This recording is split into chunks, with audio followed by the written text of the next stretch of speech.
Welcome back to a new episode of GWEEK. Thank you for joining us in the studio. We hope your school year is starting to come to a nice close and you're dealing with the stress of the semester well. We've recently seen updates in Ukraine, sports, and the weather.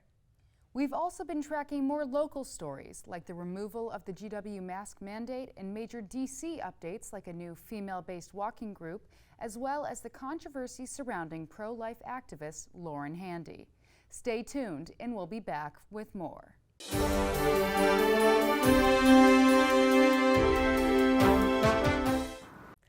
Welcome back to the show. I'm Madeline Taylor. And I'm Morgan Miller. In a harrowing turn of events, biohazardous substances removed from a Capitol Hill row home have been reported to be the remains of 5 fetuses. In possession of the fetuses was pro-life activist and self-described, quote, Catholic anarcho-mutualist, end quote, Lauren Handy. Handy is the founder of Mercy Missions and a leading member of the Progressive Anti-Abortion Uprising, 2 pro-life organizations. Handy, along with another member of the Progressive Anti-Abortion Uprising, Teresa Bukovac, addressed the incident in an interview with WUSA 9 on April 4th. They claimed that the fetuses were acquired from a medical waste transportation company.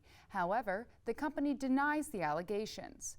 According to Bukovac, members of the organization wanted to give the fetuses, quote, a proper burial and a funeral, end quote. Bukovac further stated that the group originally acquired 115 fetuses, but had previously buried 110. Handy has had recurrent confrontations with law enforcement regarding their protests. Only a few weeks ago, Handy and other anti-abortion protesters were charged with conspiracy against rights and clinic access obstruction. According to WUSA 9, when DC police entered Handy's home following the complaint of biohazardous material, Handy told a reporter they expected the raid. Furthermore, regarding the substances in their home, they stated that, quote, people would freak out when they heard, end quote. As of now, no charges have been made. The 2022 Student Association elections began this month as the Joint Election Commission announced the candidates running for 2022 SA seats on the 8th of March. Unlike last year's election, which was held entirely virtual, this year's election is fully in person. Here's Yeji Chung with a story and interviews with student voters around the campus. At GW, spring means cherry blossoms and essay elections. The election kicked off last month and is fully launched in person. Walls not plastered with posters and floors clean of flyers, the election looked different this year. Campaigning being half in person and half on social media, presidential candidate Deja Bandy addressed the enormous change in managing elections with the use of social media since the surge of COVID-19. Also have this understanding that technology and social media has a huge presence. The head of JC, Trip Johnson, also recognizes the effects of pandemic elections but points out that the goal has been achieved. Yeah, so the goal was 5,000, but we only received 2,690. So not close to 5,000, I'm going to be brutally honest, but still I think getting students engaged was still achieved, and I think that the entire goal also was that. And so again, we might not have reached the number, but I think the effect is still there. And so your next Student Association president was... The election result announced Christian Zilomba as the next SA president and Yan Zhu as VP. Both candidates extensively used their Instagram platforms to campaign. I talked with some students to ask their perspectives on how social media was used in the election. Yeah, this was my first in-person experience. I voted last year during the online school, but I think the timeline was less known to the student body. At least that's how I felt. I would say that it was definitely less noticeable because I think last year there was just a lot of Instagram campaigns. I did see a lot around Gellman in front of the library, I would say. I saw a lot of the SA doing events there. And I also was pretty active on Instagram because I follow their pages, so I know they had a lot of events there as well. Yeah, I found it impressive that they were willing to, show up to Kogan and be present and, be visible on campus. Most of their platforms being over social media is definitely makes it more difficult for, the average voter to, really get a feel of what they're actually like and what they actually believe in. Some students felt like social media was inactive, and some felt that there was too much social media. However, they all agreed seeing active in-person campaigning as a good sign. Hi, I'm at the University Student Center right now, and I asked some students about the 2022 essay elections. As the first in-person election since COVID-19, we were able to see some exciting changes in our campus, remobilization of student solidarity and engagement. However, it did show relatively low voter turnout by both candidates and voters. However, as it is the first return of in-person elections, the trajectory looks optimistic for the future elections. This is Yeji Chung for GWTV. Thanks, Yeji. Ukrainian President Volodymyr Zelensky spoke to the United Nations Security Council last week about the devastation in the city, Bucha, calling Russian killing genocide. Zelensky said the Russians killed civilians, quote, just for pleasure, end quote, and that their actions are that of terrorists. The Ukrainian president has called on other world powers for support since the invasion. The UN agreed with Zelensky, stating that the images shown of the atrocities in Bucha show signs that civilians were, quote, directly targeted and directly killed, end quote. Several world leaders have declared Russian President Vladimir Putin a war criminal and said the killing could be genocide. U.S. President Joe Biden has repeatedly called Putin a war criminal, and United Kingdom Prime Minister Boris Johnson has said that Russia's actions have resembled genocide, as reported by CNN. The U.S. has declared sanctions on several members of Putin's family and a block on much of the Russian banking sector. As we approach warmer months, unbearably hot days are inevitably on their way. But reports show that trees can help in more ways than one might expect. Reporter Izzy Angeli has the story. Nearly 50 days of temperatures above 90 degrees in Washington, D.C. this past year. But 50 years ago, the district may have experienced about 30 of those days. I did notice that it seemed hotter this summer. It's been especially brutal.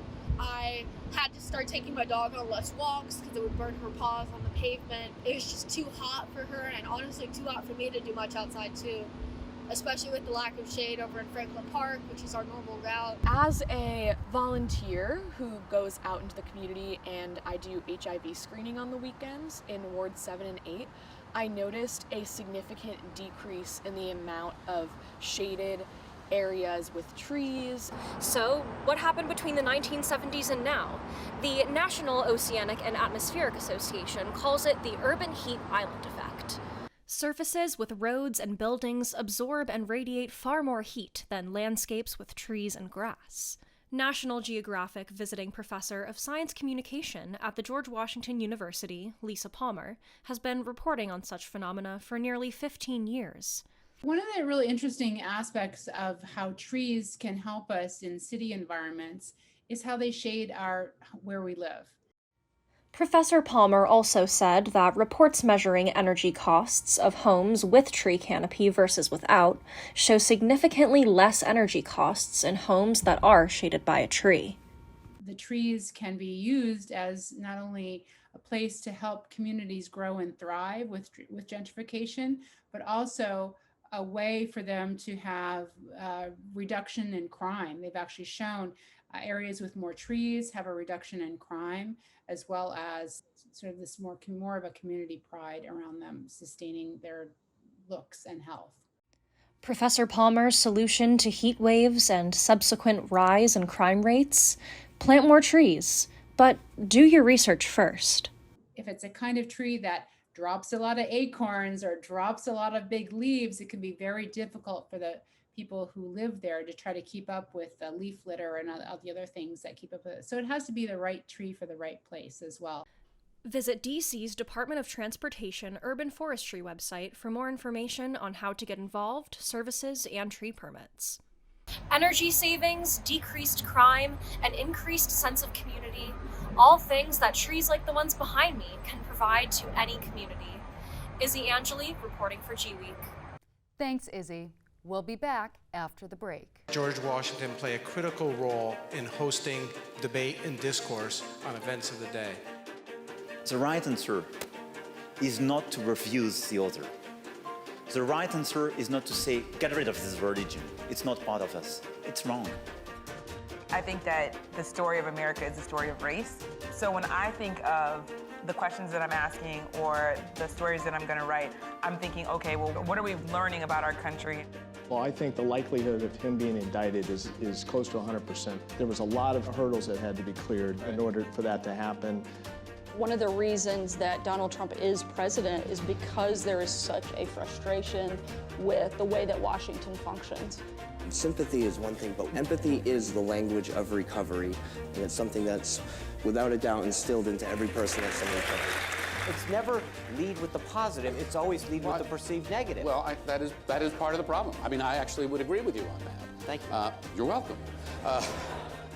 One of the things that we have seen that is most under siege in this country is the notion of civil discourse, and we here at GW, among other things, very much want to stand for that. This is truly an only at GW moment.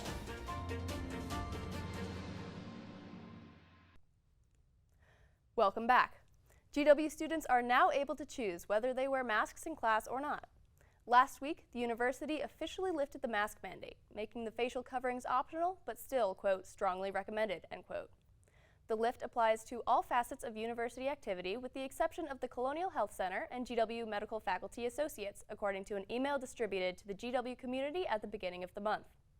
Several other universities in the Washington, D.C. area have also lifted their mask mandates, including Georgetown University and American University. D.C.'s Mayor Muriel Bowser lifted the district's mandate back in February, as well as proof of vaccination requirements for businesses and other restaurants. Since Russia's declaration of war on Ukraine at the end of February, information about the invasion has circulated on social media platforms, including TikTok. In an effort to stop the spread of misinformation and encourage thoughtfulness when talking about Russia's invasion of Ukraine on social media, the White House briefed a group of high-profile Gen Z TikTok creators with the latest accurate updates. Charlie Mark has the story. On March 11th, the White House met with 30 TikTok stars to discuss the app's connection to Russia's invasion of Ukraine. The main purpose of the briefing was an attempt to combat the spread of misinformation by equipping creators with facts directly from the source. White House Director of Digital Strategy Rob Flaherty told the creators, quote, "We recognize this is a critically important avenue in the way the American public is finding out about the latest, so we wanted to make sure you had the latest information from an authoritative source," end quote. The meeting was primarily run by Matt Miller, a special advisor for communications at the White House National Security Council, and White House Press Secretary Jen Psaki, the Washington Post reports. The administration worked with Victoria Hammett, the deputy director of an organization called Gen Z for Change, to send dozens of email invitations to TikTok's most influential young creators. The briefing faced widespread mocking on Twitter and from Republican politicians like Senator Josh Hawley, who said Biden was asking, quote, teenagers to do his job, end quote, according to The Guardian. Nonetheless, the Biden administration defended their effort to connect with younger generations in the fight against misinformation. TikTok has been included in media coverage of Russia's invasion of Ukraine since the beginning. Ukrainian President Vladimir Zelensky appealed to younger generations and TikTok users in his February 24th speech, responding to Russian President Vladimir Putin's declaration of war. Zelensky called on ordinary people, including TikTokers, to show Russian people and the world the truth about the situation in Ukraine, as Politico reports. Although many creators have utilized the platform to spread factual information about the war in Ukraine, according to The Guardian, many Russian TikTok influencers receive payment from the Russian government to read identical propaganda speeches that have circulated around the platform in an effort to justify and promote the Russian government's actions of war. Misinformation has spread in other forms as well. For example, a video from an old Independence Day parade in Kiev showing military tanks driving down the street is now circulating as showing scenes of war.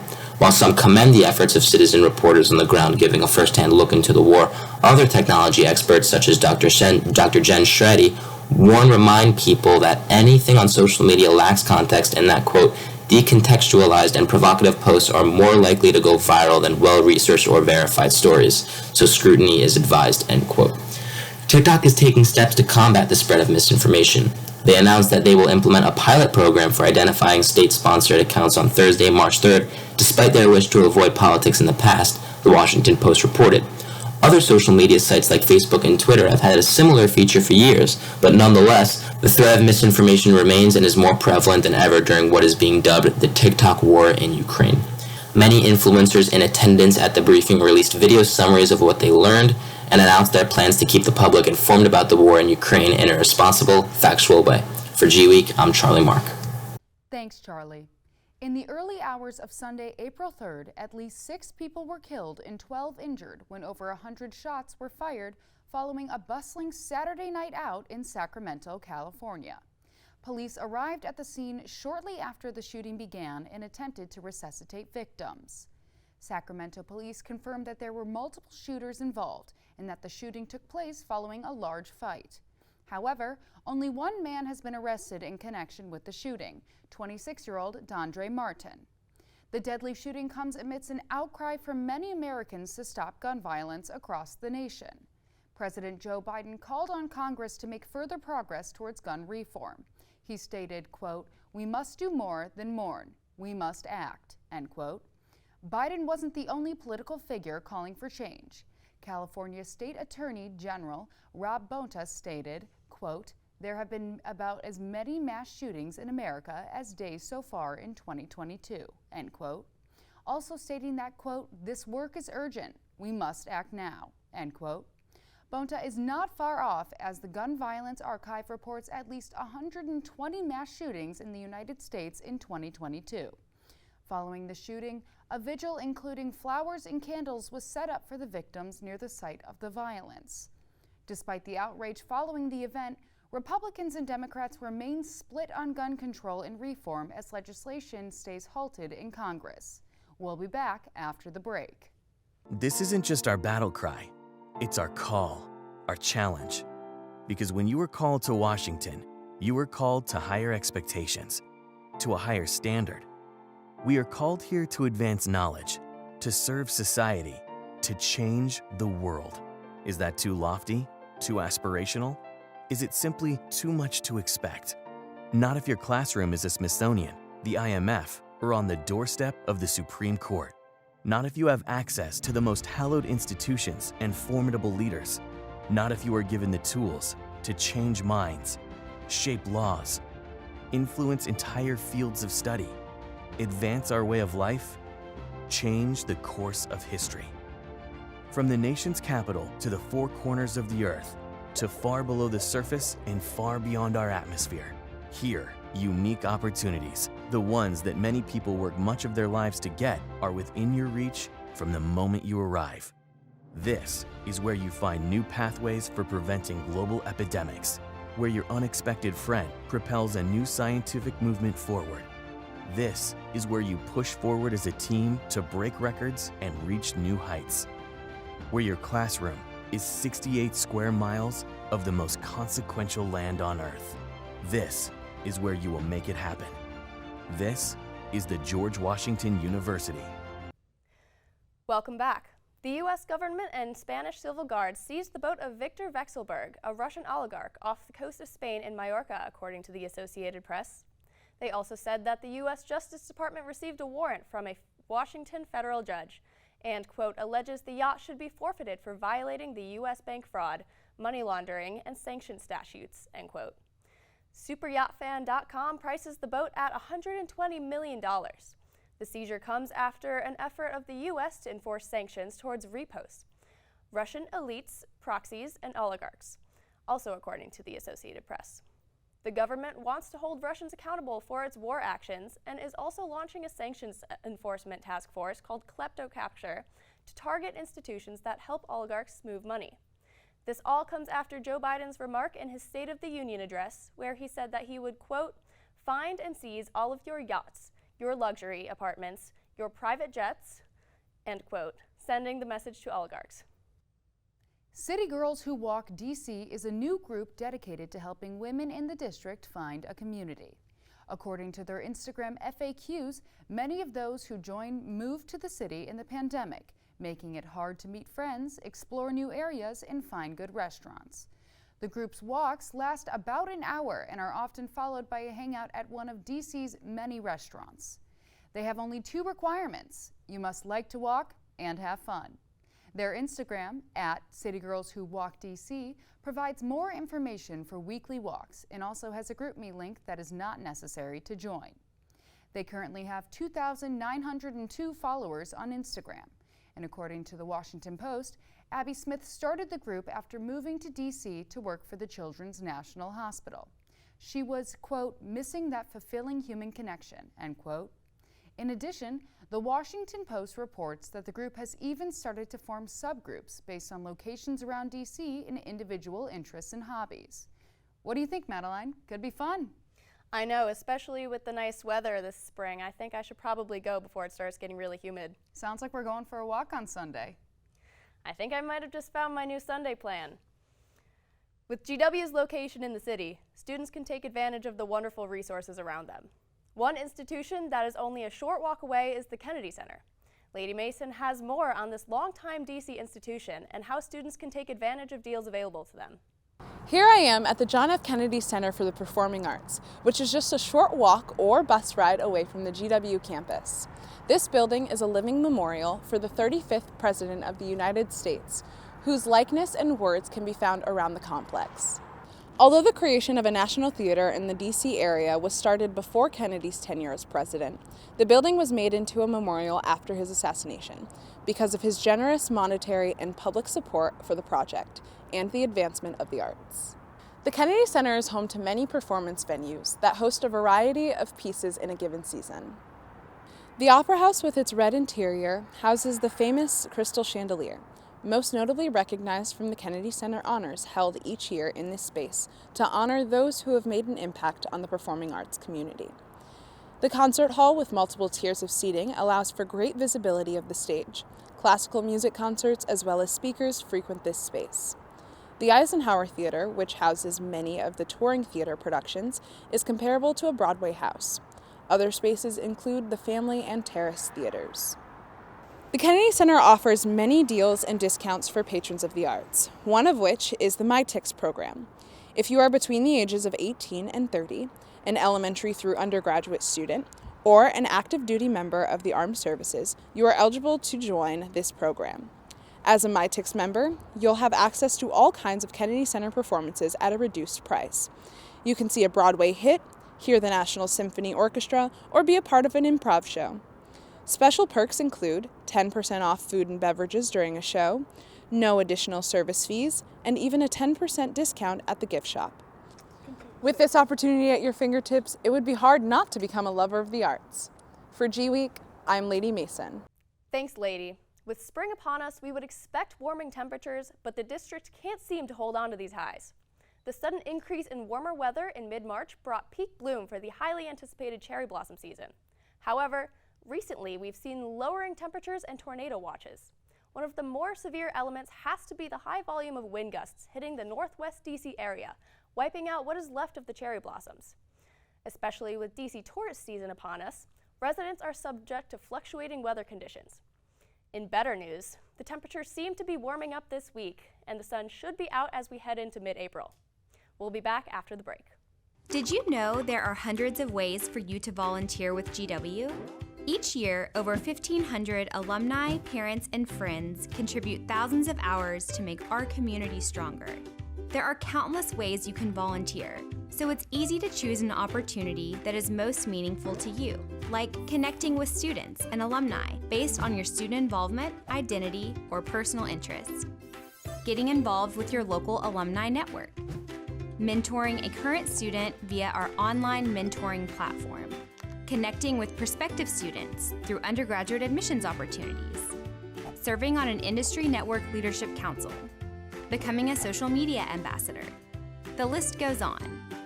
No matter where you are in the world or how much time you have to give, you can connect and volunteer with GW. And the best part, it's easy to get involved.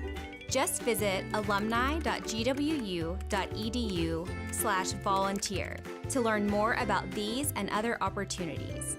Because of your service to GW, you are able to make a direct impact on the lives of former, current, and future students. We look forward to working with you. Raise high. Welcome back. This week marked the conclusion of March Madness, a highly anticipated event for Americans and college students across the country. The series featured Cinderella teams with stealthy star power and new contenders, starting from our original 68 teams to the final 2 in the championship game this past Monday. The University of Kansas Jayhawks dominated the University of North Carolina, taking home the championship title. Upon winning their 4th title, the Jayhawks' victory marks the biggest comeback in NCAA tournament history. After a drought since their 2008 victory, the Jayhawks have seen roster shifts, a global pandemic, and changes in team morale, making the iconic win long overdue. Head coach Bill Self has established himself as one of the most elite basketball coaches in the division by leading the team to victory after an impressive run throughout the series. With spring finally coming into the district, so does the peak of cherry blossom season. The cherry blossoms reached peak bloom on March 22nd through the 25th. Many people took the time to head down to the tidal basin to see the beautiful scenery it had to offer. Alex Singaranu has the story. Every spring, people travel to DC to see and experience the beautiful cherry blossom trees as part of the National Cherry Blossom Festival, which is a non-for-profit organization dedicated to promoting the beauty of nature and international friendship through programs, events, and educational initiatives that enhance our environment, showcase arts and culture, and build community spirit. The programs run all year round, but special events take place in the spring around the time of the cherry blossom's peak bloom. The Japanese cherry blossom trees first came to Washington, D.C. in 1912. The trees were gifted from Tokyo as a sign of friendship. According to the National Park Service, in Japan, the flowering cherry tree, or sakura, is an important plant. The beauty of the cherry blossom is a symbol with rich meaning in Japanese culture. The blossoms symbolize renewal, but also the fleeting nature of life as their time each spring is short. You can find the cherry blossom trees all throughout the district during the spring. Some of the most visited spots to see the cherry blossoms in DC are at the Tidal Basin, Martin Luther King Jr. Memorial, the Japanese Lantern Stone, the Jefferson Memorial, and the Garden of Dumbarton Oaks. We spoke to people throughout the district who went to see the cherry blossoms this spring about their experiences and what they thought of the blooms this year. The last weekend in March, I spent a lot of it doing cherry blossom related activities. I was really excited to be back on campus. It was kind of the first opportunity that I've had since I was a freshman to participate in things like at the Cherry Blossom Festival. So that Friday, I went to the tidal basin with one of my friends. We walked, we played tourists for a day, took a bunch of pictures. It was really cute and fun. And then that Saturday, I actually had a friend in town who asked if we would go for like a late morning, early afternoon walk to see the kite festival, I think it's called. That was really fun. We spent like an hour and a half there. There were a lot of people and it was really windy, unfortunately. So we didn't spend so much time out there because it was kind of chilly. But we got pizza and watched the kites from like a little bit further away. It was really fun. I was very excited to be able to see like, there were so many cool kites. There was one that was like, they had like some weird geometric ones that I was super into. There was also one that was a sea turtle that was so cute. It was really cool. I had a lot of fun. I'm glad that I was able to go.